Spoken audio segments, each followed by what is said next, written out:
Well, welcome to the 700 Club, and thanks so much for joining with us. We have an alarming story to start the show.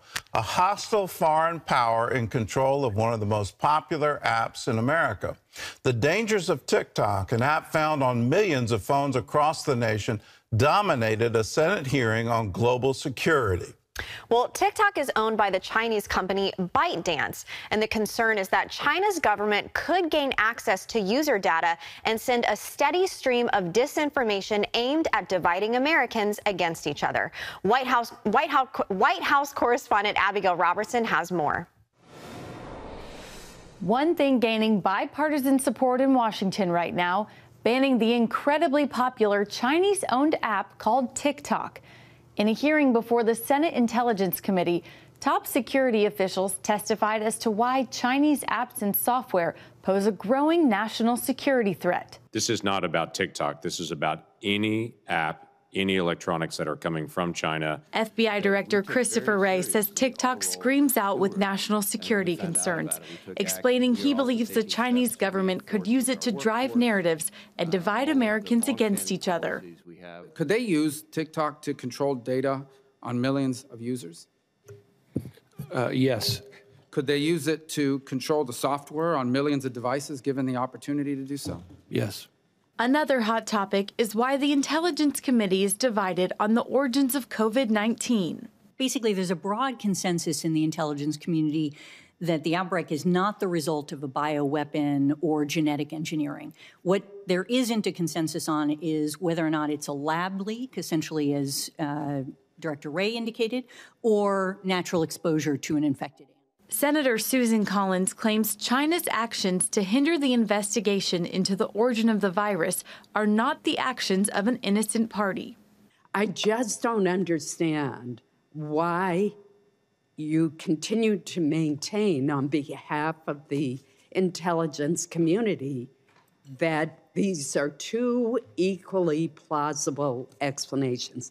They simply are not. Senator James Lankford questioned Director Wray about a leaked memo warning of violent extremist Catholic ideology. We do not and will not target people for religious beliefs, and we do not and will not monitor people's religious practices. That's not acceptable. That is completely not acceptable. Lankford added he wasn't surprised to see the source of the memo was a Southern Poverty Law Center.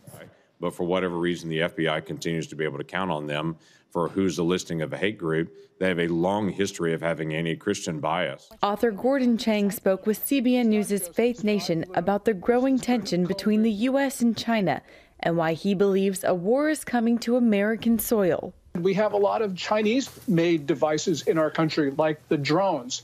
And then, if all of that weren't bad enough, we have these big cranes, port cranes, that are meant to be connected to China so China can troubleshoot them, which means that they can then manipulate them and steal data. China can do what's obvious, and that is, in the first moments of a war, manipulate our infrastructure, take it down, the grid, water, all the rest of it. This week, the White House announced they support a bipartisan bill that would give the president the power to ban foreign-based technologies like TikTok, which currently has over 100 million American users. Reporting from Washington, Abigail Robertson, CBN News. You look at this and you go, well, how could we have gotten to this point where we used to be a world leader in all of the technology innovations, and to have a Chinese company come in literally out of nowhere and create one of the most popular apps in America today? But they did it on top of dance videos. Am I concerned about dance videos getting into the hands of the Chinese government? No, I'm not.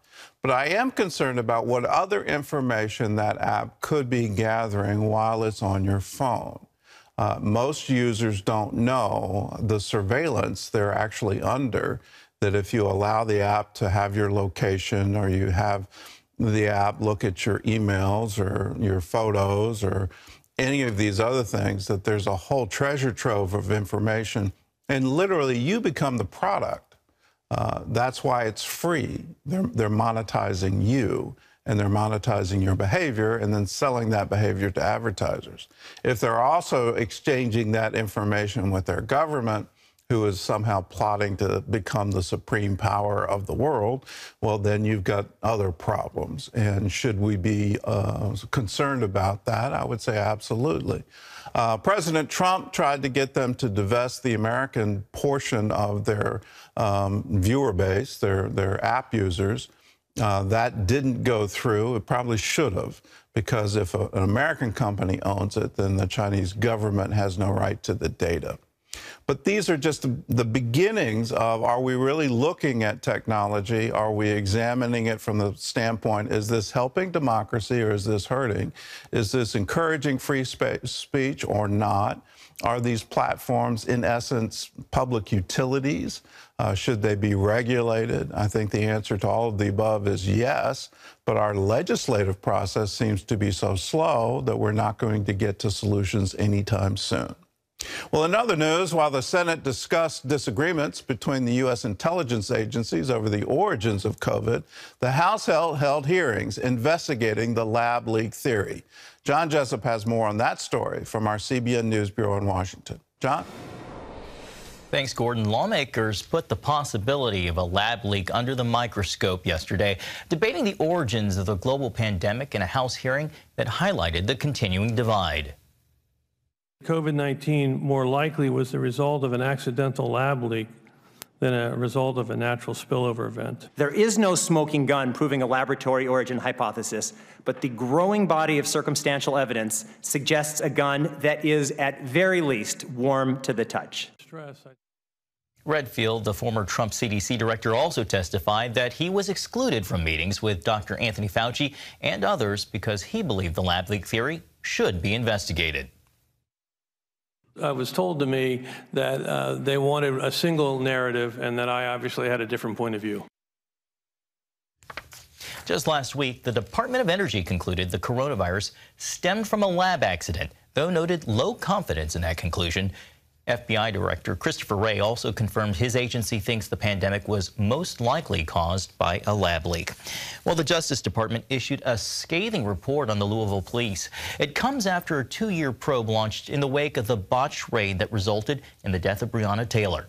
Attorney General Merrick Garland says the Louisville Police Department's behavior has eroded the community trust necessary for effective policing. He also called it an affront to officers who serve with honor.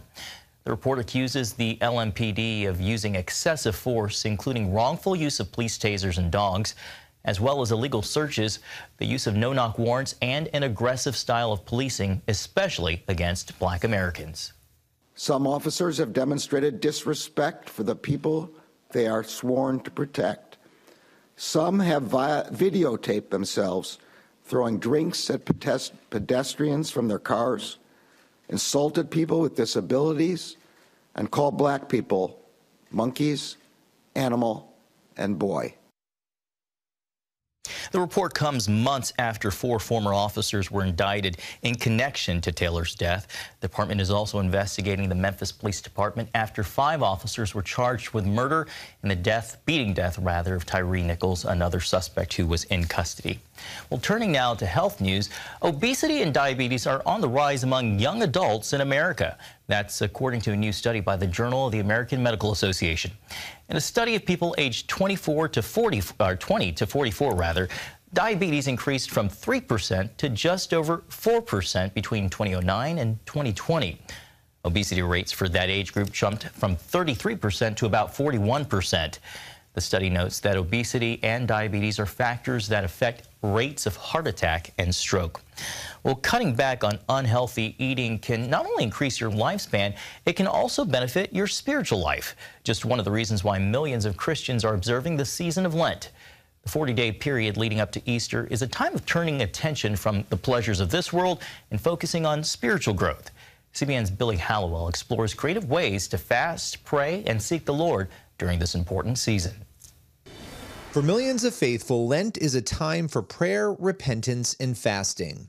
The observance, which extends from Ash Wednesday through Holy Week, has traditionally been a Catholic practice, although 20% of American Protestants also participate in an effort to get closer to God.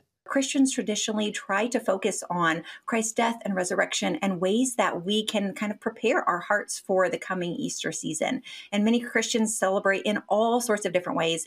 Pastor Shane Eidelman explains the spiritual benefit of intentional fasting. And as you're praying and fasting more, you're really drawn in to just experiencing God in a more profound and powerful way. One thing about fasting is it doesn't bend God's arm, but it bends my knees in a time of prayer and seeking Him. We often hear of folks giving up chocolate, candy, or other food to place a deeper focus on Christ. Brittany counters that there are other ways to take part, even if you get a late start.